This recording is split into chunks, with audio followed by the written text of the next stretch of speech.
एक मिनट भैया, अजान हो रही है, अजान सुनने भी पड़ते हैं।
हाँ जी, अभी आपको आवाज आ रही है मेरी? जी सर, आ रही है। चले भाई, देखिए भाई, आप एसी जनरेटर का टॉपिक है हमारे पास, और टॉपिक आपका ऐसा है कि जैसे मशीन का टॉपिक है। अब इसमें ज्यादातर हमारे पास एक इंफॉर्मेटिव वे में जो है वो टॉपिक ज्यादा आया था, इसलिए हम इसको इंफॉर्मेटिव वे में ही कंप्लीट करेंगे। कहीं भी कोई ऐसी चीज होगी तो हम कंप्लीट कर लेंगे। अच्छा, इससे पहले आप जरा मेहरबानी ये करो कि मेरे साथ जो है वो ये चीजें देख लो।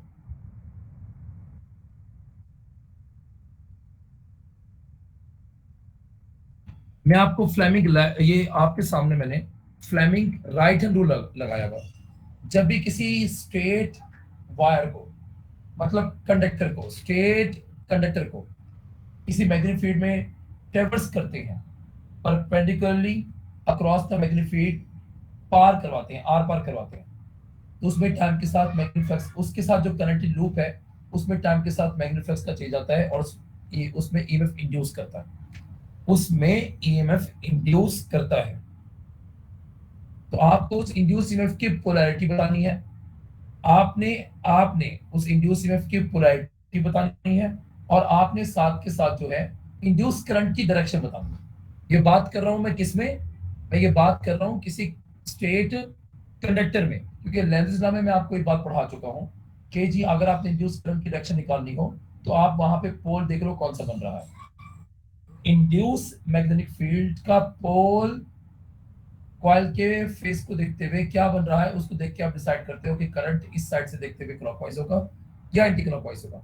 वो और चीज थी, वो कॉइल का कॉन्सेप्ट था। यहाँ पे अब एक स्टेट कंडक्टर को मूव करवा रहे हैं।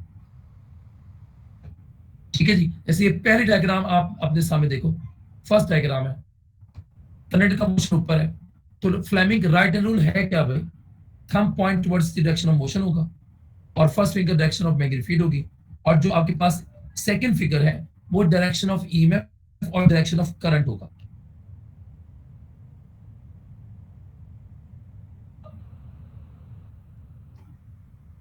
इसका ये मतलब है कि जी अगर इस कंडक्टर का एक एंड ये एक एंड हम ये लें, ये ए हमारे पास है, और एक एंड हम ये लें, ये बी हमारे पास है, तो इस ए से करंट निकलेगा और बी की तरफ जाएगा, तो ए से करंट निकल रहा है तो यहाँ पे हम पोलैरिटी पॉजिटिव लेंगे, और बी में करंट एंटर हो रहा है तो वहां पे हम पोलैरिटी को नेगेटिव लेंगे। तो आपको फ्लेमिंग राइट हैंड रूल जो है वो याद रखना है प्लीज।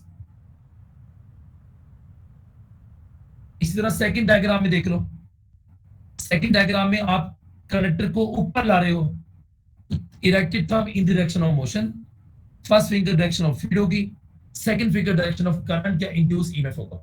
तो रॉड में करंट की डायरेक्शन इस तरह से होगी कि ए पे बनेगा पॉजिटिव पोलैरिटी और बी पे बनेगा नेगेटिव पोलैरिटी। सर करंट की डायरेक्शन जैसे होगी तो उससे तो वहां पे नेगेटिव होगा, ऐसे नहीं करना आपने, आपने कोई से भी दो एंड्स उस कंडक्टर के या लूप के निकाल लेने हैं। अगर तो जिस एंड को आप सिलेक्ट किए हुए हो वहां से करंट लीव कर रहा है एंटर होने के बजाय, तो वो पॉजिटिव पोलैरिटी पर होगा।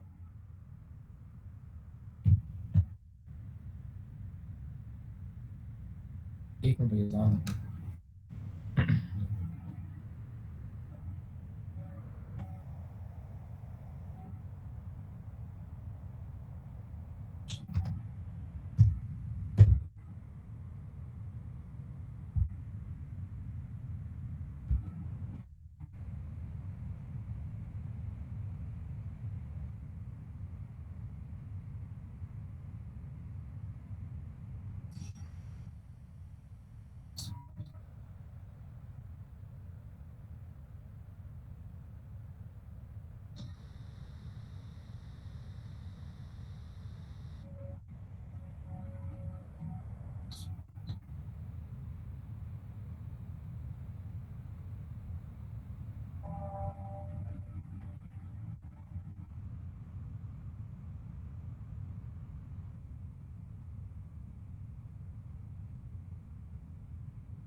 हाँ जी, फ्लेमिंग रूल का आपको पता लग गया। इसी तरह थर्ड डायग्राम देख लो, थर्ड डायग्राम में कंडक्टर जो है वो किस तरह से मोशन में, आप देख लो आउटसाइड की तरफ, तो मैंने इरेक्टेड थंब को मोशन की डायरेक्शन में रखा हुआ है, फर्स्ट फिगर आपके पास क्या है, डायरेक्शन ऑफ फील्ड, तो second figure direction of current होगा। तो इस एंड पर आप देखो कि इस एंड से करंट निकल रहा है तो ये पॉजिटिव पोलैरिटी पर, इस एंड पे करंट एंटर हो रहा है तो ये नेगेटिव पोलैरिटी पर।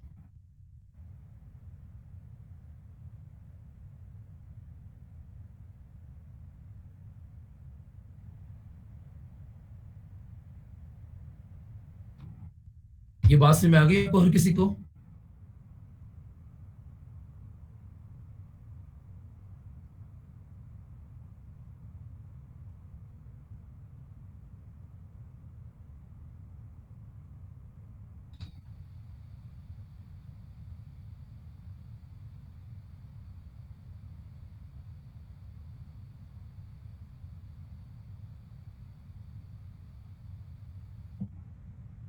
हाँ जी ईशा नूर मैडम, कुछ पल्ले पढ़ा है तुम्हें या नहीं पढ़ा? जी सर। तो ये क्या पेज उलट उलट के तुम बैठी हुई हो? फिजिक्स का लेक्चर रही हो, कुछ और पढ़ रही हो? मैं फिजिक्स का लेक्चर ले रही हूँ। खोली तो तुम्हें कुछ और है बुक। नहीं तो सर फिजिक्स का रजिस्टर खोला हुआ है।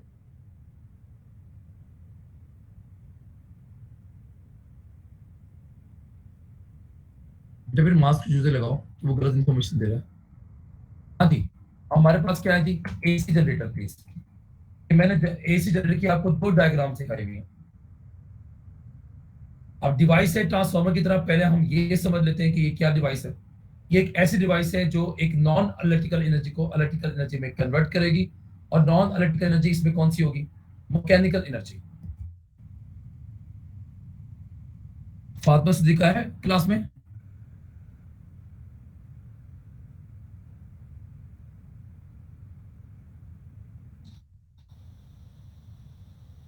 फातिमा सिद्दीका मैडम है क्लास में? जी सर। आज एक ऐसी डिवाइस है जो मैकेनिकल एनर्जी को कन्वर्ट करती है किसमें? इलेक्ट्रिकल एनर्जी के अंदर। और इसमें और इसका प्रिंसिपल क्या है? इसका जो एक ऑपरेशन है, जनरेटर दैट जनरेट्स इलेक्ट्रिसिटी। इसका ये मतलब है कि that generate energy, that produce electricity. और कैसे? Bye conversion of one form of energy. अब इसका क्या प्रिंसिपल है, ये किस पे काम करता है? ये फेराडेज लॉ पे काम करता है। तो ये इसका आपने प्रिंसिपल समझ लिया, डेफिनेशन समझ ली। उसके बाद फिर हम लोगों ने कंस्ट्रक्टिव पार्ट पढ़ना है, इसका कंस्ट्रक्शन को पढ़ना है हम लोगों ने।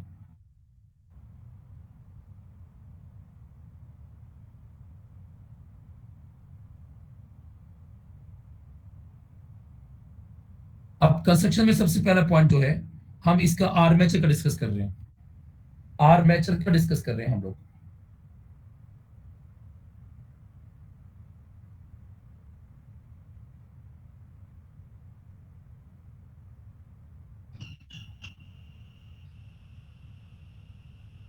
अब आर्मेचर क्या है? वो कॉइल की असेंबली जिसे आपने रोटेट करवाना है इस मैग्नेटिक फील्ड में। रोटेट करवाने से क्या होगा? टाइम के साथ मैग्नेटिक फ्लक्स क्या आएगा? चेंज। तो आर्मेचर आपके पास है, मैग्नेटिक को असेंबल्ड किया हुआ होता है आयरन कोर के ऊपर। आयरन कोर पे क्यों असेंबल्ड किया हुआ है? ताकि फ्लक्स इनहांस रहे इसके ऊपर। और इस आर्मेचर को रोटेट किससे करवाते हैं? इसको हम रोटेट करवाते हैं एक टरबाइन से। और टरबाइन को मूव कौन करवाता है? या तो स्टीम इस पे मारते हैं टरबाइन पे इसको मूव करवाने के लिए, या हैवी जो या हाई वाटर का जो है वाटर का फॉल करवाते हैं। उसके बाद परमानेंट मैग्नेट है, इसको मैंने लिखा हुआ है स्टेटर। ये देखो, ये परमानेंट मैग्नेट आपको दिखाया गया साइड पे करके।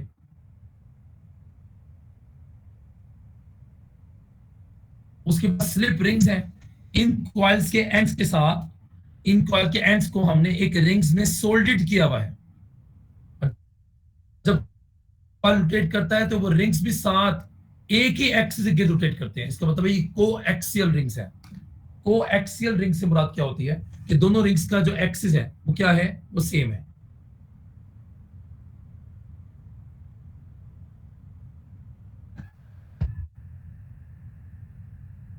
ठीक है। अब इन स्लिप रिंग्स को हमने कार्बन ब्रशेस के साथ कनेक्ट किया हुआ है। इन स्लिप रिंग्स को कार्बन ब्रशेस के साथ कनेक्ट किया हुआ है हमने। तो जब ये रिंग्स घूमते हैं तो ये इन कार्बन ब्रशेस के साथ स्लाइड्स करते हैं।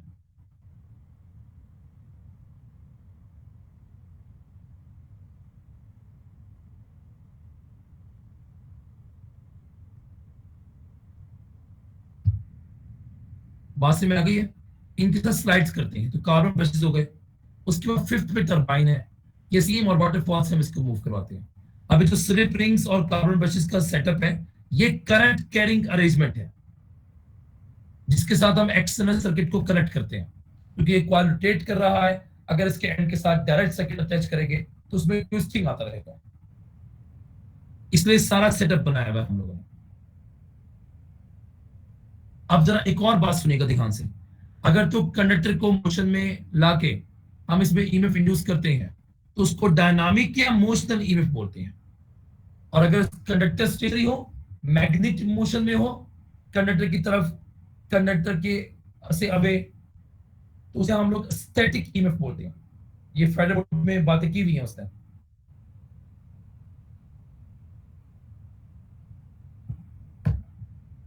सही होगी बात ये सारा कुछ देख लीजिए। अब इसमें कुछ वेरिएबल्स हमने एडजस्ट किए हुए हैं। ये जो आर्मेचर में ईच कॉइल है, इसके प्लेन का कोई ना कोई एरिया है, रेक्टेंगुलर लूप दिखाया हुआ है, उसके लिए लेंथ होगी और साथ क्या होगी जी, ब्रेथ होगी। और साथ ही एक्सिस के गिर्द हम इसे रोटेट करवा रहे हैं, एक एक्सिस के गिर्द इसे रोटेट करवा रहे हैं हम लोग।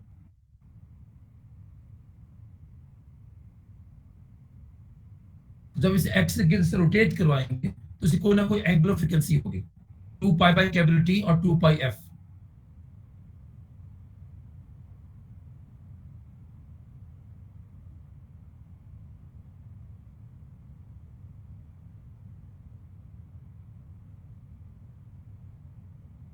ठीक है जी, तो बी अप्लाई किया हुआ है और साथ कैपिटल एन है।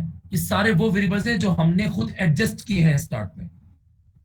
अब इन वेरिएबल से किसी भी इंस्टेंट के ऊपर जो ईएमएफ जनरेट करेगा वो हम देखेंगे। अब जरा गौर से मेरी बात सुनो ईशा नूर मैडम, ईच कंडक्टर में करंट की डायरेक्शन को बताना है। हाँ जी ईशा नूर मैडम। हाँ जी सर। हाँ जी, ए बी रॉड किस तरह मूव कर रही है, अपवर्ड की डाउनवर्ड? अपवर्ड। तो रूल अप्लाई करो। अब बताओ करंट की डायरेक्शन क्या होगी ए बी में? ए से बी की तरफ होगी, बी से ए की तरफ होगी। राइट रूल अप्लाई करो।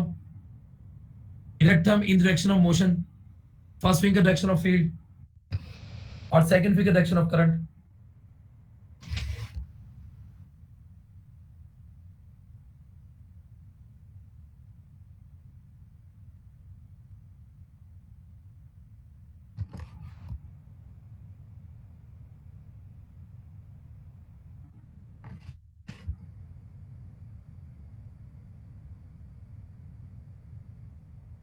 हाँ जी, ए बी रॉड ऊपर जा रहा था, thumb in the direction of motion, thumb is in the direction of motion.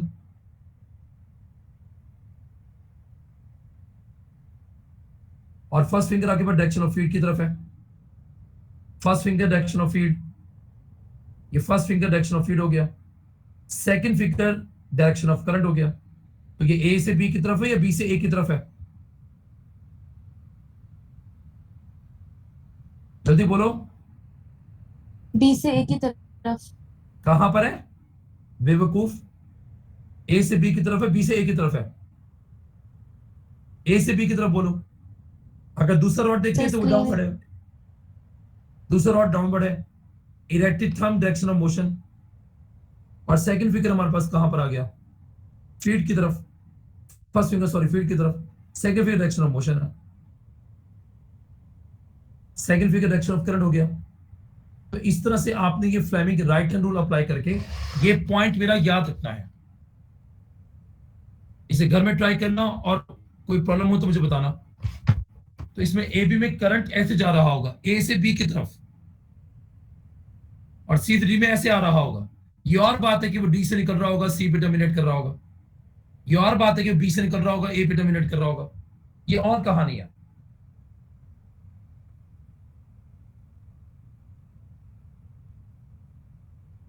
तो कंस्ट्रक्टिव पार्ट इसका हमने पढ़ लिया। अगर इसमें ऐसी कोई बात पूछी जाएगी जिसमें कंस्ट्रक्शन चाहिए होगी, हमें पॉइंट्स चाहिए होंगे,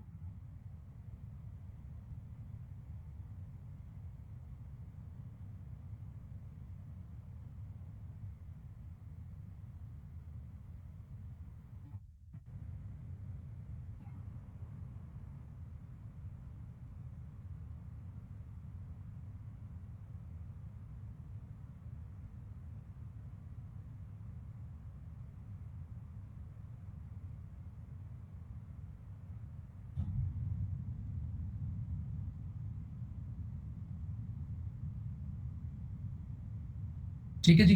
अब आगे चलिए, आगे आपको यहां पे देखो प्लीज कि मैंने अब वर्किंग पढ़ानी है। अभी मैंने बुक वाली डायग्राम निकाल के दिखाई हुई है आपको। इसमें ए बी बाहर आ रहा है, सॉरी ए बी अंदर जा रहा है। एंटी क्लॉकवाइज है, और इसमें जो सी डी है वो बाहर आ रहा है। तो आप बेशक अप्लाई करके देखो, आप अप्लाई करके देखोगे तो जो करंट की डायरेक्शन होगी वो डाउनवर्ड होगी। आपको साथ बुक में दिखाया हुआ है। आप थंब को रखो डायरेक्शन ऑफ मोशन की तरफ और फर्स्ट फिंगर को रखो डायरेक्शन ऑफ फील्ड की तरफ, तो आपके पास जो सेकंड फिंगर है वो डाउनवर्ड आएगा। Fleming right hand rule apply करना है हम लोगों ने।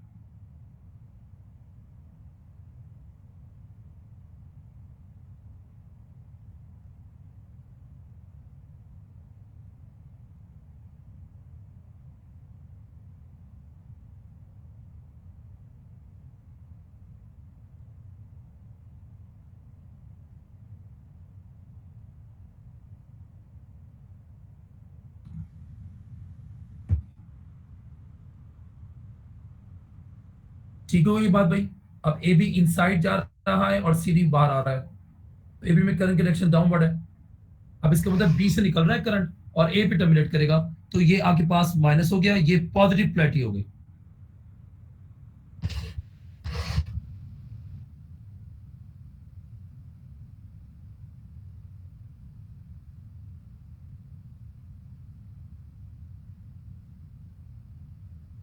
मनाइल है क्लास में?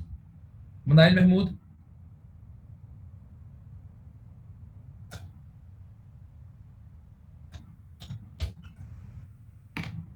मनाइल महमूद है क्लास में? Yes sir.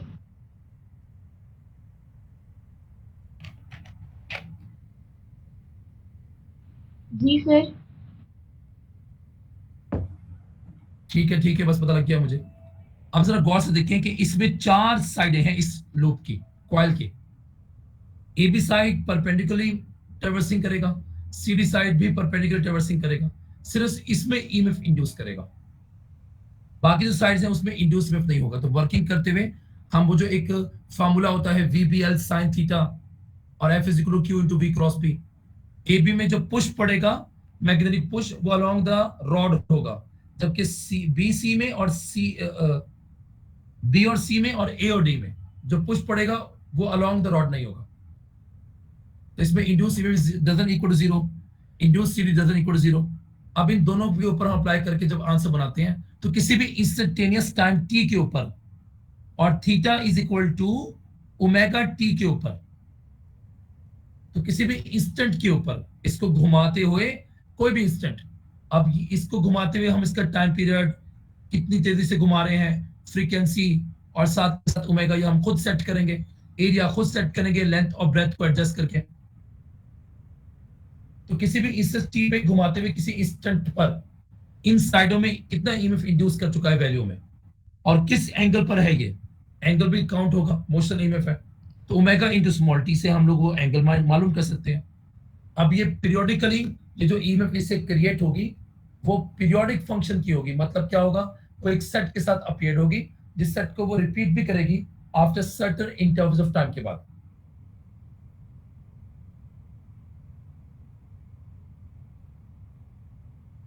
तो अब मुझे यहाँ पे इसका एक्सप्रेशन डिस्कस करना है। तो किसी भी इंस्टेंटेनियस टाइम के ऊपर एट इंस्टेंट टी के ऊपर आपका ईएमएफ का फॉर्मूला क्या होता है, N omega A B sine theta, इसमें थीटा को हम ओमेगा स्मॉल टी से रिप्लेस कर सकते हैं। और ये जो एन ओमेगा ए बी है, आप इस प्रोडक्ट से इसमें जो ईएमएफ इंड्यूस कर रहा है उसका पीक, उसकी मैक्सिमम वैल्यू, उसका एम्पलीट्यूड फाइंड कर सकते हो। तो वी नॉट साइन थीटा आ गया। इसमें पीक क्या है, V naught N omega A B, omega को 2 पाई बाय कैपिटल टी से हम रिप्लेस कर सकते हैं। एरिया को अगर रेक्टेंगुलर लूप है तो लेंथ क्रॉस ब्रेथ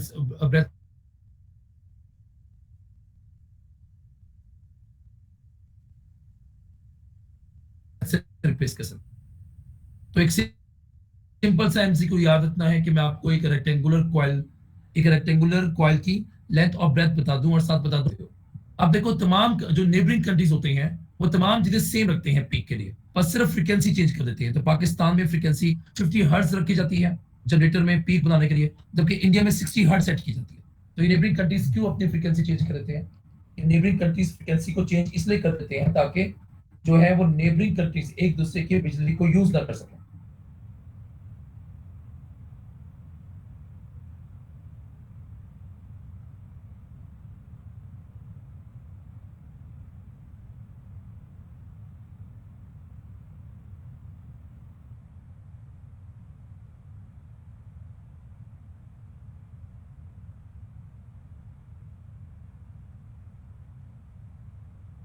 रास्ते में आ गई आपको ये। तो आपको एक्सप्रेशन जो तैयार करनी है इसके अंदर, वो expression N omega A B तैयार करना, N omega A B sine theta. अब इसका एक एमसीक्यू बिल्कुल वैसा आ जाता है, बिल्कुल वैसा आ जाता है जैसे आपको मैंने ऑसिलेशन और वेव्स में करवाया था। जरा सुनो, किस एंगल पर, किस इंस्टेंट पर, एक ही बात रहेगी, एट विच इंस्टेंट, एट विच इंस्टेंट पर V instantaneous induced EMF is equal to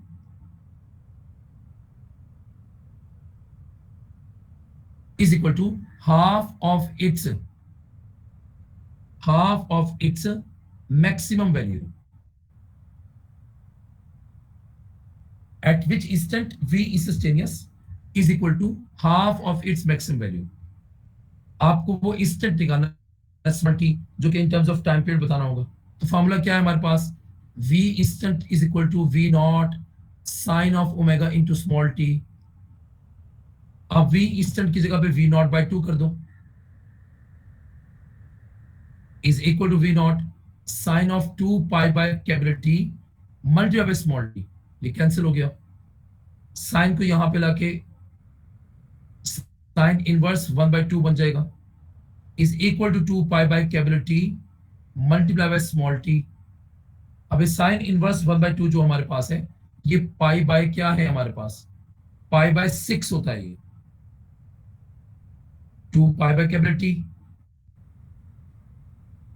और इनटू स्मॉल टी। अब उधर एक्चुअली एंगल आपका पाई में था एक्सप्रेस हुआ हुआ, तो जब यहां पे एक एंगल की इंफॉर्मेशन देनी है तो वो भी पाई में देनी है, तो पाई से पाई कैंसिल हो गया, कैपिटल टी उधर जाएगा।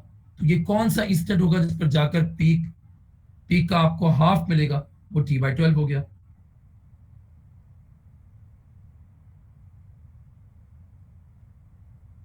इस तरह का एमसीक्यू आ सकता है, इवन कि आपसे एंगल पूछ सकता है वो।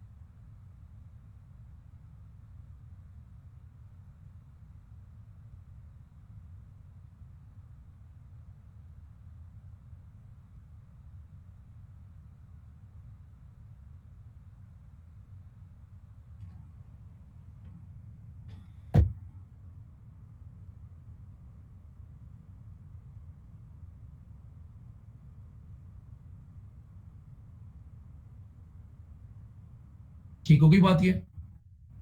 अब जरा यहां पर आ जाइए। अब असल में आपने मेरे साथ जो है वो यहाँ पे एक वेव फॉर्म को डिस्कस करना है। अब असल में ये साइडों में जो ईएमएफ बनता है ये मोशनल ईएमएफ होता है। ये देखिए, ये ऊपर मैंने एक बात लिखी हुई है, अच्छी तरह समझ लेना। ये पूरा एफएससी की तरह ही एक तरह से टॉपिक बन जाता है हमारा। गौर से मेरी बात समझना, ईच कंडक्टर में जो ईएमएफ इंड्यूस होता है वो मोशनल ईएमएफ होता है, वो VBL sin थीटा होता है। ये थीटा क्या है जी, V और B के दरमियान में एंगल। तो हम स्पेसिफिक इंस्टेंट पे देखते हैं कि ईएमएफ कितना इंड्यूस हो चुका होता है, किस वैल्यू में आ चुका होता है। तो ये इंड्यूस ईएमएफ का मैंने साइड पे फॉर्मूला लिखा हुआ है, V naught sine of theta. अब देखो जी, स्टार्ट करते हैं, फर्स्ट पोजीशन से स्टार्ट कर रहे हैं। रॉड जो है वो मैग्नेटिक फील्ड के साथ बिल्कुल सेम इन डायरेक्शन ट्रेवल करेगी, तो V और B क्या होंगे, सेम इन डायरेक्शन, तो एंगल 0 बनेगा, T 0 होगा, इंस्टेंटेनियस टाइम 0 होगा, तो आंसर 0 आ गया। उसी तरह से जब हम लोग इसको घुमाते हुए 1 क्वार्टर के बाद डिस्कस करेंगे, तो रॉड ए बी अंदर जा रहा होगा और आपको करंट की डायरेक्शन भी दिखाई हुई है। इस हालत में करंट की डायरेक्शन भी दिखाई हुई है आपको रॉड ए बी में। रॉड ए बी अंदर जा रहा होगा, मैग्नेटिक फील्ड के साथ एंगल क्या बनाएगा, 90 का, साइन 90 +1 होता है, तो इंड्यूस ईएमएफ अपनी पॉजिटिव पीक वैल्यू को पहुंचेगा, पॉजिटिव मैक्सिमम वैल्यू को पहुंच जाएगा, पहुंच चुका होगा। मैं घुमाते हुए इंस्टेंट पे सिलेक्ट कर रहा हूं इसको। इसी तरह से घुमाते हुए जब 2 क्वार्टर के बाद इसको देखूंगा, तो रॉड ए भी जा रहा होगा कहां पर, लेफ्ट पर, और बी किस तरह से राइट पर, तो एंगल 180 बनेगा, साइन 180 जीरो हो गया, तो इंड्यूस ईएमएफ जीरो को पहुंच चुका होगा। तो इस हाफ रेवोल्यूशन में वो जीरो से प्लस मैक्सिमम होकर फिर प्लस मैक्सिमम से जीरो हो गया।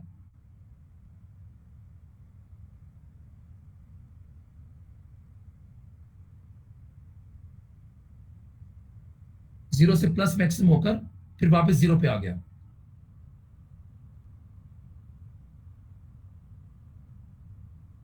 ठीक है जी। उसके बाद मैं 3/4 क्वार्टर के बाद देखता हूं। 3/4 क्वार्टर के बाद रॉड ए भी बाहर आ रहा होगा। अब इसमें करंट की डायरेक्शन चेंज हो चुकी होगी, इस साइड पे आई हुई, इस पोजीशन पे आई हुई रॉड की। अब एंगल क्या बन चुका होगा, 270, साइन 270 -1 होता है। तो इंड्यूस ईएमएफ इस सेकेंड क्वार्टर से थर्ड क्वार्टर में आते हुए जीरो से नेगेटिव पीक पर पहुंच चुका होगा, नेगेटिव मैक्सिमम पर। फिर जैसे ही फोर्थ पोजीशन पर आएगा तो आपके पास रॉड फिर असल वो उसी पोजीशन पे आ चुका होगा जैसे 1 में था। तो ये 2, 3, 4, 5 के बाद मैं देखता हूं कि मेरे पास एक पूरी कंप्लीट वेव फॉर्म बनती है। एक पूरा वेव फॉर्म बना आता है मेरे पास। ये पूरा एक साइकिल हो गया, एक पूरा सेट हो गया उस इंड्यूस वेव का, one complete revolution of a coil के बाद। तो पता ये लगा कि जो ईएमएफ बन रहा है ये ना सिर्फ वैल्यूज में कॉन्टिन्यूसली चेंज हो रहा है बल्कि डायरेक्शन में भी चेंज हो रहा है। तो इसको ऑल्टरनेटिंग ईएमएफ बोलते हैं, और फिर इस जनरेटर को ऑल्टरनेटिंग जनरेटर बोलते हैं।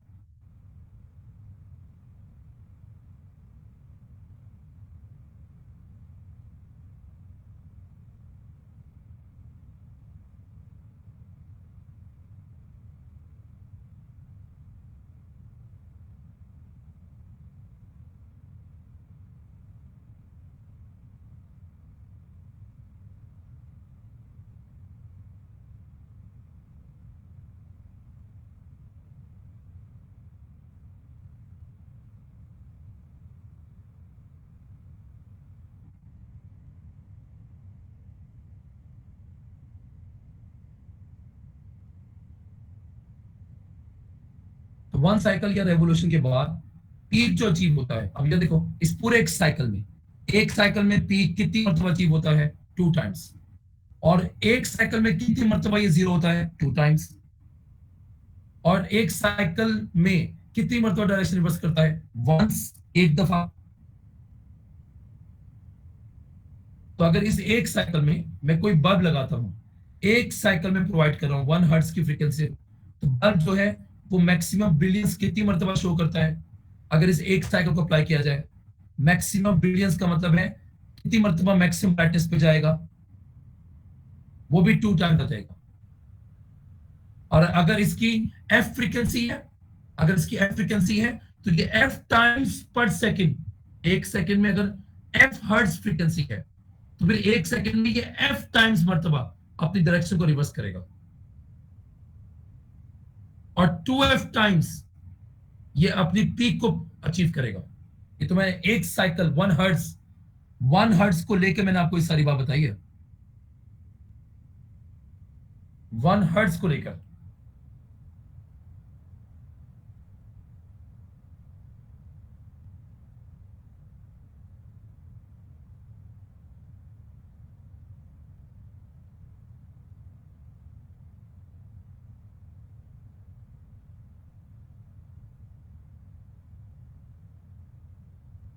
तो ग्राफिकल रिप्रेजेंटेशन जो है ये मैंने आपके साथ डिस्कस कर ली, इसकी मैंने वेव फॉर्म को डिस्कस कर लिया। तो याद रखें कि एफ हर्ट्ज टाइम्स जो है, फिर देखो इसी टॉपिक का जहां लास्ट है, इसी टॉपिक का जहां लास्ट है वहां पर भी साइड एक इंफॉर्मेशन दी हुई है कि फेराडे ने एक जनरेटर जो बनाया सबसे पहले वो होमोपोलर था। आपने सिर्फ वो वर्ड याद कर लेना कि Faraday generator is homopolar, dipolar, ठीक है जी, एन पोलर, आपने उसको होमोपोलर कहना बस। उसका मतलब क्या होता है हमें जाने की जरूरत नहीं है।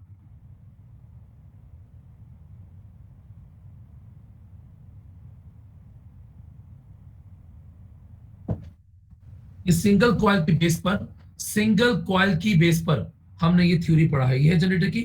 असल में जो रोटेट करता है वो आर्मेचर होता है, और सम कमर्शियल जनरेटर्स में आर्मेचर रहता है।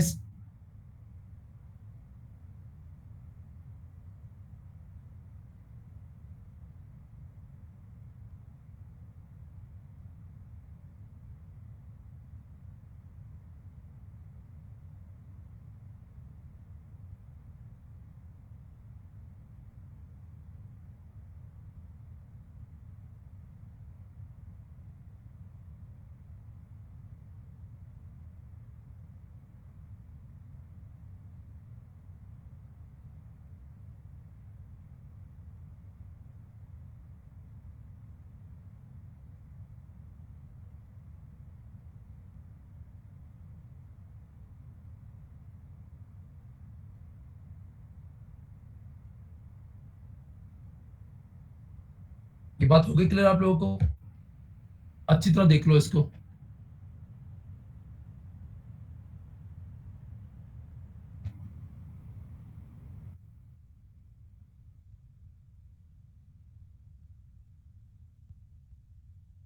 इसमें किसी का प्लस माइनस है तो मुझसे पूछे।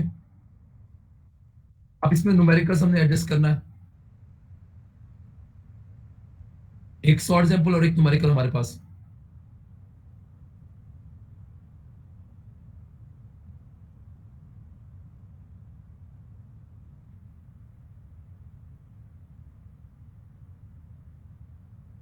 इसमें सिंपल सिंपल चीजें हैं, कोई इतनी मुश्किल नहीं है। हाँ, एक चीज मैंने करवा दी है, वो फ्लेमिंग आपके पास राइट हैंड रूल है कि आपको इंड्यूस्ड ईएमएफ की डायरेक्शन और इंड्यूस्ड करंट की डायरेक्शन को फाइंड करना आना चाहिए।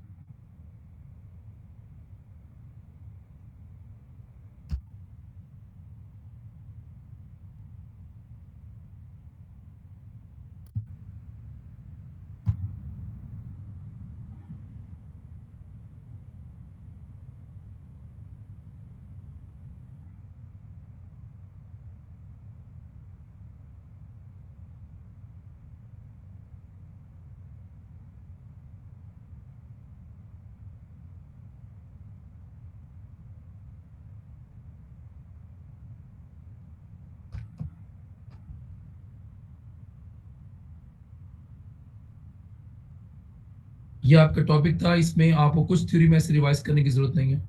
बस ये लास्ट पैराग्राफ है, इसको आप रीड कर लेना, आपके सामने मैंने लगाया हुआ है। लिख लेता है कि जी इन एक्चुअल प्रैक्टिस में नंबर ऑफ कॉइल्स को हम वाउंड करते हैं एक सेम आयरन सिलेंड्रिकल कोर में, जिसको हम रोटेट करवाते हैं मैग्नेटिक फील्ड में। इस असेंबली को हम आर्मेचर बोलते हैं। फिर मैग्नेटिक फील्ड यूजुअली प्रोवाइड किससे की जाती है? यूजुअली इलेक्ट्रोमैग्नेट से। और आर्मेचर को रोटेट करवाते हैं बाय फ्यूल इंजन और a turbine run by water form. Some commercial generators में फीड मैग्नेट को रोटेट करवाते हैं अराउंड अ स्टेशनरी आर्मेचर में। फिर ये शॉर्ट एग्जांपल लिख लो अपने पास, दो शॉर्ट एग्जांपल 15.6 इजीली हो जाए तो ठीक है, अदरवाइज आपको सिर्फ जस्ट पढ़ के एक दफा अपने माइंड में ये ट्रैप बना लेना है कि भाई अगर हमें इस तरह का एमसीक्यू आ जाए तो उसमें डर निकाल के क्या फॉर्मूला लगेगा। इस साइड पे इंफॉर्मेशन दी हुई है कि Fred is a homopolar generator with which he was able to produce a continuous induced current जी।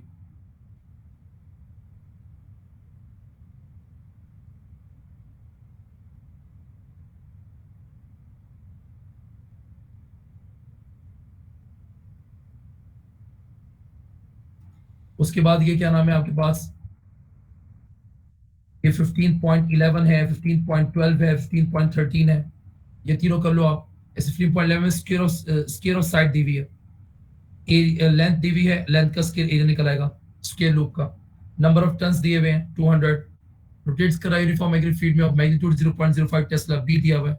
अगर पीक एप्सिलॉन नॉट पूछा हुआ है, what is the angular velocity, omega is equal to question mark. तो आप epsilon naught is equal to N omega A भी लगाओ, वहां पे वैल्यूज पुट करके ओमेगा निकालो। याद रखना ओमेगा का यूनिट आएगा वो रेडियन पर सेकंड आएगा, वो हर्ट्ज नहीं होता।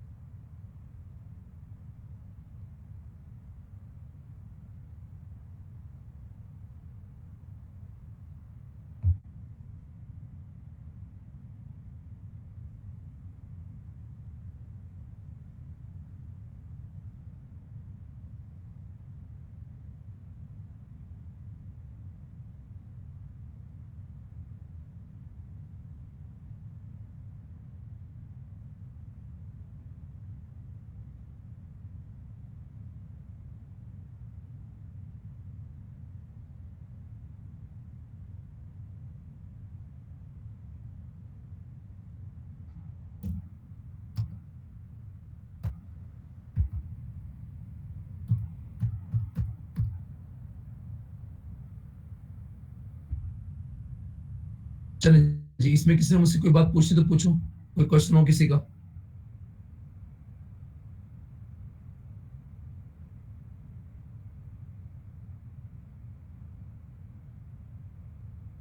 बस ये आपका 9 बजे आज एलएमडी कैट 1-2 का भी लेक्चर होगा और बाकी 3-5 का लेक्चर तो न्यूक्लियर फिजिक्स के लिए होना ही होना है।